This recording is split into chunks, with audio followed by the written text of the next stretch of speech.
right, that's too thick. We're going to have to thin it down. It's set for quite a while.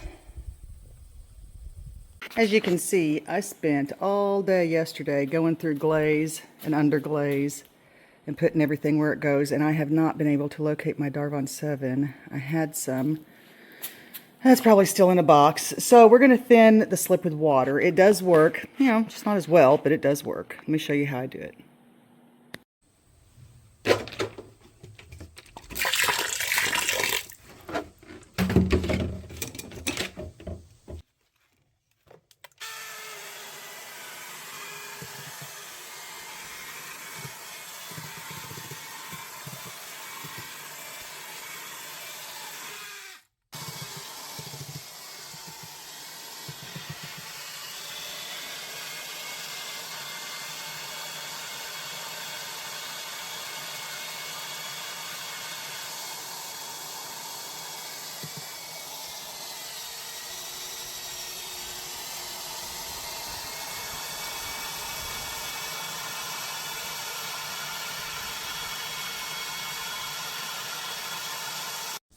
All right, as good as this is now with some water, there's just not enough to do a full pouring. Make sure you wear safety glasses. For some reason, every single time I put the drill in there, it splashes right in my eyes. Doesn't feel good. So we're going to go ahead and add some fresh slip to it and then mix everything up, and we're going to have a smoother pour. I bought this slip. I've been using the same slip for years and years from Armadillo, but they just stopped making it. So once I run out of what I've got, I'm going to start making my own. I don't have a choice. And y'all can follow along and I'll show you how I make slip. This is just so convenient for low fire slip.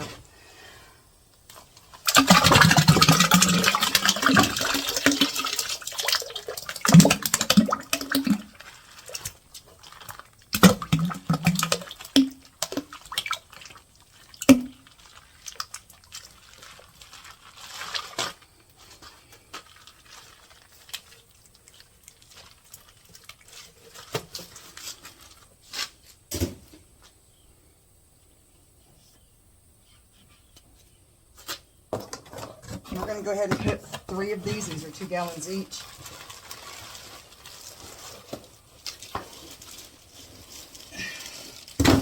And they are heavy, as you can imagine.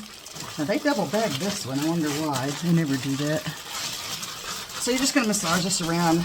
And you can still buy this pre-mixed low fire slip. It's just... it's not going to be cost prohibitive for me. It's going to be cost prohibitive, I mean, for me, because I need too much of it.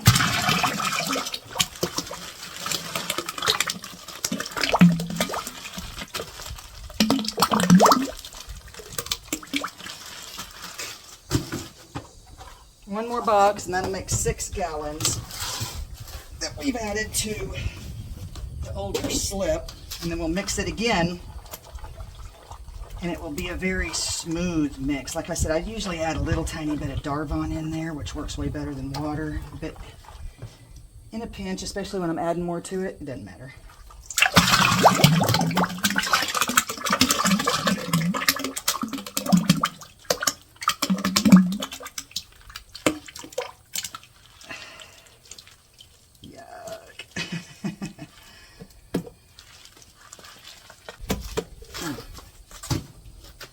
And this is why you wear safety glasses. All right, now we're going to mix this up, and you can see the difference in the consistency. As you can see, this is much, much thinner now than that thick soup that we had before.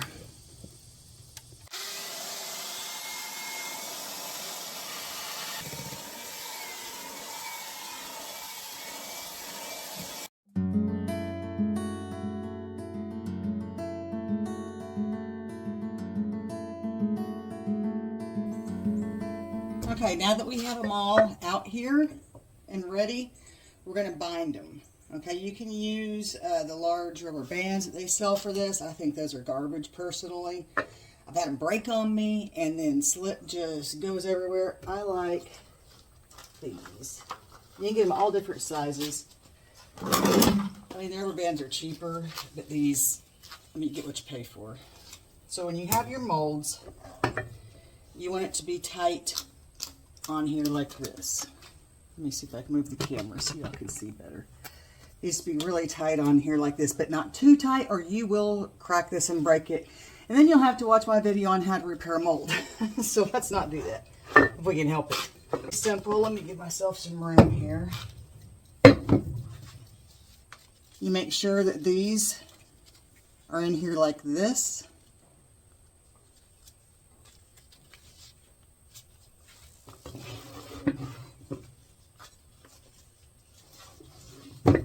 Put it over, tighten up. Now, if I go to do this and it doesn't move, you don't force it. So give it a little slack. Does it move? It's still a little tight. Right here, it goes down pretty good. Still a little tight, so we'll do it like that. Now we just make sure that it's on there good and move on to the next one. And we're going to do that all the way down.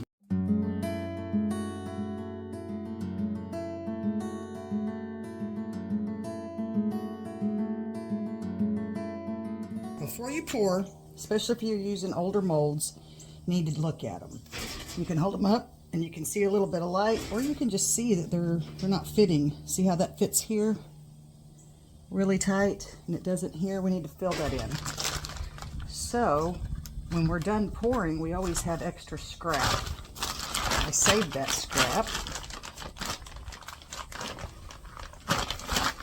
so I can reuse it to fill these. So you just take a little pinch and fill it in.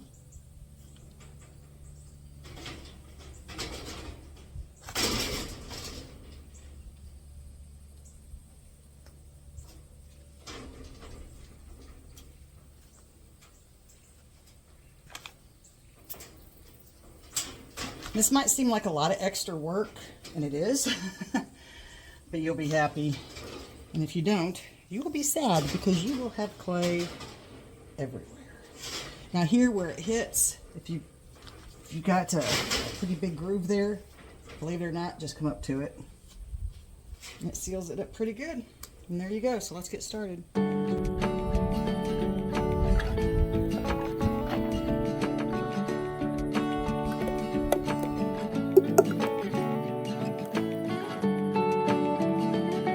It's still a little chunky. It's not going to matter with these molds. But if you're doing something delicate like a doll or little magnets or something like that, you're really going to have to mix this a lot or use fresh slip. This is so chunky because of the age of the slip that was already in there, because I've been moving my studio and haven't used it in 6 months.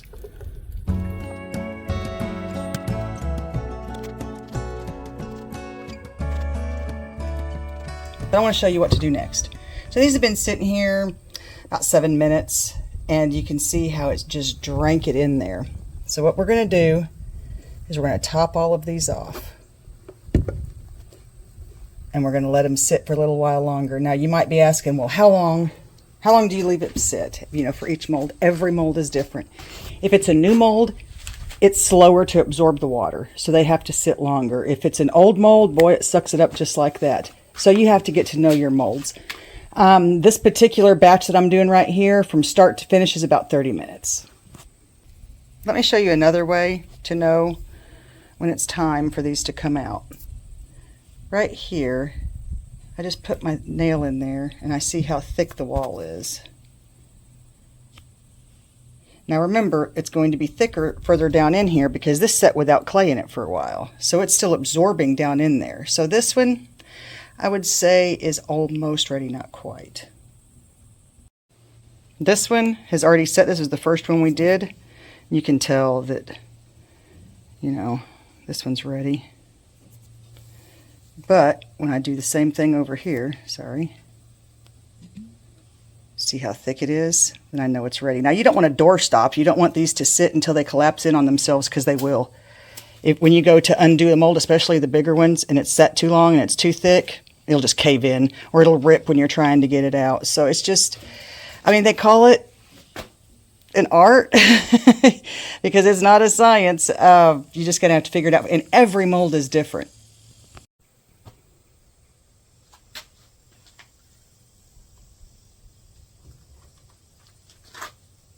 going to dump these back in here.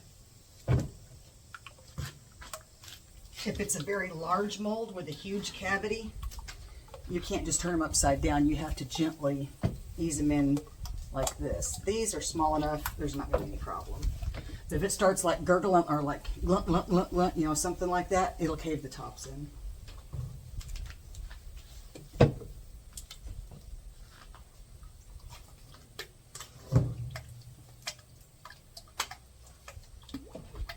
It's important to wrap these long tails up, and I did. I don't know why this one came loose, but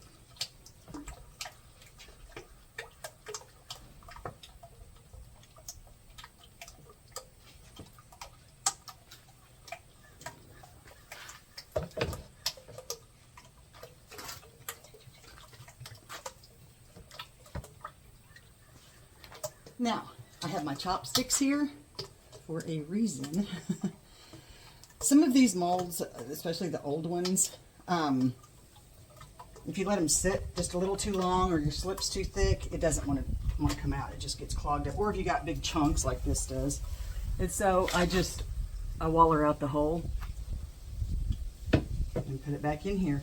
The small, these are all looking good actually. The small molds like doll legs, doll arms, stuff like that, chopstick will be your best friend. Every time you go out, grab some chopsticks. This one was just clogged up until I picked it up, so I'm going to waller it out, put it back down, and it should start coming out faster. Yep, there we go. This one is having a problem. And a lot of this is caused because I reused some of that old slip that was in there, which you can. I think you just need to blend it a lot longer than I did. I'm doing this just, you know, for instruction. Before I add any more to it, I'll blend it for probably, I'd say 20 minutes, vigorously on high. And make sure, see this one's clogged up too, make sure that you get the sides, because if you don't, then the clay on the sides will dry into big sheets of hard, dry clay and fall down in there, and then, well, look at what we have here today. More chunks. All right, so everything's ready. It looks like I can start dumping all of them.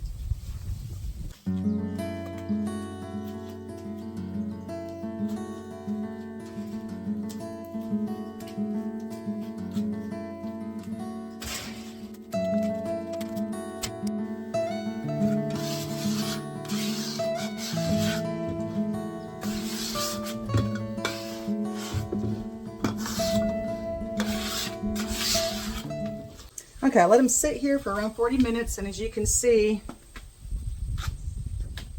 this right here has got a little gloss to it now, and it comes right off. So when it does that, that tells me that this mold can be opened. Once you think you're ready, get your tool, put your thumb about here for a stopper, just about that much. So when you put it in, it doesn't gouge your piece. And you can pop the seal a little bit like this, and then lift it straight up, always straight up. Gently lift straight up with it. And there you go, it's done.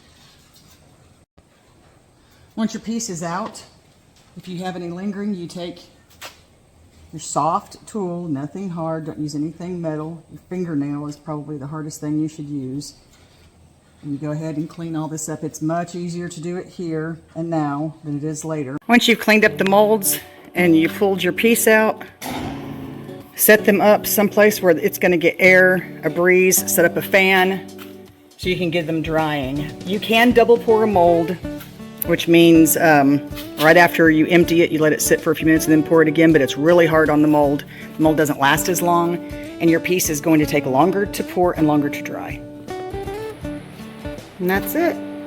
So now they're all set up to dry, and in about 2 days, we'll do it again.